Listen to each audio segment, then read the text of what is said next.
Jumpa lagi Jagat TV. Ini adalah edisi pertama dari kumpulan berita teknologi selama seminggu yang tentunya ke depan akan kita hadirkan setiap minggu, tiap akhir minggu tepatnya ya.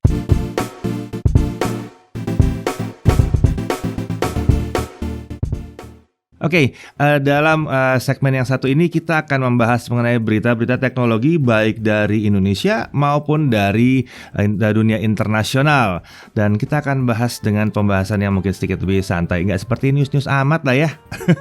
Oke, kita mulai dulu dari yang pertama untuk minggu ini. Yang pertama yang rame, kalian juga mungkin sudah dengar ya, sebagian sudah dengar kasus Grab Toko. Nah, minggu ini industri gadget tanah air itu sempat heboh gara-gara kasus Grab Toko. Ya, si Grab Toko ini diduga telah melakukan penipuan kepada para konsumennya mereka. Nah, Grab Toko ini sendiri sejak bulan Agustus 2020 itu emang adalah platform e-commerce yang menawarkan khusus untuk produk-produk gadget seperti laptop, aksesoris, tablet, smartwatch hingga konsol gaming ya. Jadi memang gadget banget lah gitu ya. Dan memang harga yang ditawarkan lewat platform ini itu sangat miring ya, sangat miring kalau dibandingkan dengan harga normal di pasaran. Jadi nggak heran kalau banyak konsumen yang cukup tergiur untuk belanja di platform yang satu ini. Nah, belakangan ini banyak konsumen yang mengeluh karena produk yang mereka pesan nggak nyampe-nyampe, tidak sampai di tangan juga. Sampai akhirnya si pemilik Grab Toko muncul lewat postingan sosial media lalu menyebutkan bahwa perusahaannya terkena kasus penipuan dan penggelapan oleh investornya. Yuda Manggala Putra yang disebut sebagai managing editor Grab Toko akhirnya melaporkan kasus tersebut ke kepolisian dan pihaknya janji kalau uang dari para konsumennya akan diupayakan untuk dikembalikan. Pihaknya juga telah menyita aset-aset dari investor dan juga sudah membekukan rekening mereka supaya tidak menimbulkan kerugian yang lebih besar. Ya, semoga ini nggak terjadi lagi ke depannya ya. Dan bagi kalian yang mungkin ada yang sempat belanja dan belum dikirim barangnya, semoga bisa cepat diselesaikan ini ya, masalah yang satu ini. Semoga beres lah ya ke depannya. Oke, kemudian sekarang kita pindah ke berita internasional. Qualcomm meluncurkan Snapdragon 480 dengan konektivitas 5G. Ya, jadi Qualcomm ini secara resmi ngumumin SoC Snapdragon 480 dan ini adalah SoC atau chipset atau prosesor yang sudah support 5G ya. Modem 5G adanya dalam SoC. Nah, ini tentunya ditujukan untuk segmen smartphone menengah ke bawah dari sisi harga ya. Nah, Snapdragon 480 ini menggunakan fabrikasi 8 nanometer dengan modem Snapdragon X51 5G yang sudah support jaringan millimeter wave luar biasa dan Sub-6 serta SA dan NSA 5G juga. Jadi 5G masa depan juga disupport sama dia, luar biasa. Untuk prosesor atau CPU-nya sendiri Snapdragon 480 ini menggunakan konfigurasi octa-core, jadi 8 core Kryo 460 dengan clock speed maksimal di 2 GHz. Sementara itu GPU-nya pakai Adreno 619. Lalu soal peningkatan performa CPU dan GPU, Qualcomm mengklaim bahwa 480 5G ini akan 2 kali lipat lebih baik dibandingkan SoC sebelumnya, yaitu 460. Ini menarik. 2 kali lipat, soalnya 460 itu udah lumayan oke sih. Nah, didukung dengan Qualcomm Hexagon 686, Qualcomm juga menjadikan kinerja AI dengan peningkatan 70% dibandingkan pendahulunya. Snapdragon 480 ini juga dibekali dengan ISP atau Image Signal Processor Qualcomm Spectra 345, mendukung sensor maksimal hingga 64 megapiksel dan kemampuan foto simultan di 3 sensor secara bersamaan. Kenapa kayak Snapdragon 888 ya? Dukungan perekaman videonya bisa sampai dengan 1080p 60 fps. Belum bisa 4K, ya ini seri 400 nggak masalah. Lalu untuk dukungan display, SoC Snapdragon 480 5G ini juga telah mendukung layar beresolusi Full HD Plus dengan refresh rate maksimal 120 Hz. Nantinya Snapdragon 480 ini akan diadopsi oleh beberapa brand ya, termasuk diantaranya Vivo, Xiaomi, Oppo, Nokia, dan ya mungkin masih banyak lagi yang lain. Oke, yang berikutnya. Samsung siap luncurkan Galaxy S21 series. Ya, ini udah banyak yang tahu harusnya, tapi kita harus bikin resmi-resminya bahwa dia sudah siap meluncurkan S21 series ini. Kalau namanya benar S21. Ya. Nah, Samsung telah merilis invitation peluncuran Samsung S21 yang bakal digelar katanya 14 Januari mendatang. Ini bocoran kami terima dari berbagai sumber ya. Ini udah banyak beredar nih. Perangkat ini kemungkinan juga akan hadir dalam 3 varian katanya ya. Bukan dari kami ya, dari sumber kami. Sama seperti S20 series, katanya bakalan ada S21, S21 Plus, dan S21 Ultra. Galaxy S21 ini kabarnya akan dibekali layar 6,2 inci Full HD Plus. Nanti kita lihat benar apa enggak. S21 Plus dengan layar 6,7 inci FHD Plus ya. Dan S21 Ultra dengan layar 6,8 inci WQHD. Oke. Ketiganya sudah support refresh rate sampai dengan 120 Hz. Sementara untuk kameranya, baik Galaxy S21 maupun S21 Plus katanya memiliki sensor kamera ultrawide 12 megapiksel, mainnya di 12 megapiksel dan telefoto di 64 megapiksel. Sedangkan yang S21 Ultra itu memiliki sensor kamera ultrawide 12 megapiksel plus main kamera 108 megapiksel dengan sensor 3 kali optical zoom ya biasanya ya, 10 megapiksel, dan ada satu lagi, ada 10 kali optical zoom 10 megapiksel. Mari kita lihat ini benar atau enggak. Nah, Galaxy S21 ini memiliki baterai 4000 mAh katanya. Ada S21 Plus pakai baterai 4800 mAh dan S21 Ultra baterainya 5000 mAh. Kapasitas RAM yang tersedia itu 8 GB untuk S21 dan S21 Plus. Sementara untuk S21 Ultra itu katanya bisa sekitar 12 GB RAM-nya. Apa iya? Ada gosip lain yang bilang bisa sampai 16 GB juga. Jadi mari kita lihat mana yang benar ya. Nah, varian warna yang akan dihadirkan itu katanya ada Phantom Silver, ada Phantom Black, ada Phantom Violet. Nanti kita lihat benar apa enggak.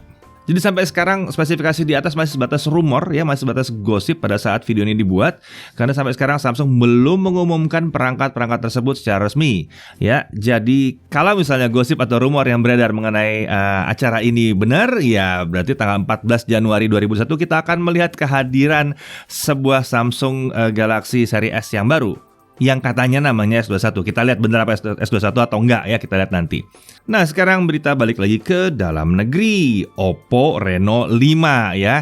Oppo menggelar acara pre-launch event ketiga untuk Reno 5. Di pre-launch ini Oppo mengungkap spesifikasi yang akan ditawarkan untuk Reno 5. Nah, kalau yang ini dari Oppo sendiri beritanya.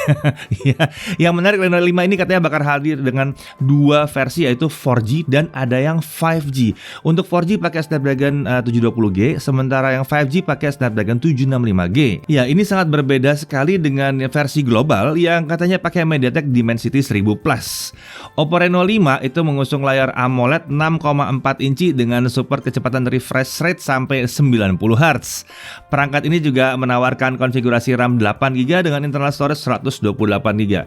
Lalu untuk aspek kamera, Oppo Reno 5 mengusung konfigurasi quad kamera dengan sensor 64 megapiksel main kamera f1.7, 8 megapiksel ultra wide angle kamera f2.2, dan ada 2 megapiksel makro kamera f2.4. Masih ada lagi 2 megapiksel mono kamera f2.4. Nah, Reno 5 ini juga memiliki kamera selfie 44 megapiksel. Sebentar, terakhir saya dengan 44 megapiksel di mana ya? Ya, ini terpasang sebagai punch hole di bagian depan.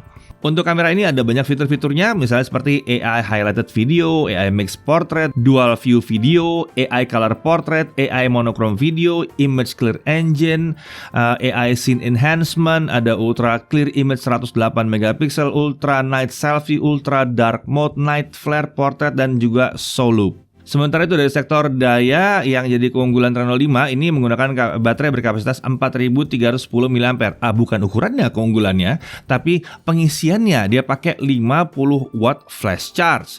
Dengan adaptor tersebut, Oppo mengklaim bahwa Reno 5 untuk 5 menit pengisian itu bisa dipakai untuk muter video selama 3 jam. Sementara itu 31 menit pengisian akan menghasilkan 80% baterai ya, dan akan penuh 100% itu hanya dalam 48 menit. Ya, jadi kurang dari 1 jam, dari 0 sampai 100%. Itu luar biasa kalau emang benar terjadi. Ya, tapi biasanya Oppo bisa ya kayak begitu ya. Memang charging itu emang kelebihannya mereka. Nah, lalu berikutnya kita ada berita dari Samsung. Sekarang Samsung kenalkan Neo QLED Micro LED dengan jajaran Lifestyle TV untuk tahun 2021. Si Neo QLED ini dengan model flagship 8K yang QN900A dan 4K yang QN90A. Ini merupakan perangkat televisi QLED yang memiliki teknologi Quantum Mini LED yang dikontrol secara presisi dengan Quantum Matrix Technology. Layar ini didukung juga dengan Neo Quantum Processor sebagai prosesor gambar tentunya ya. Ini yang sudah dioptimalkan untuk si Neo QLED ini. Nah, teknologi-teknologi yang terdapat pada TV ini menjadikan TV mampu menampilkan cahaya dengan penyebaran yang tepat, presisi warna, dan mengoptimalkan kualitas gambar jadi 4K dan 8K terlepas dari kualitas sumbernya.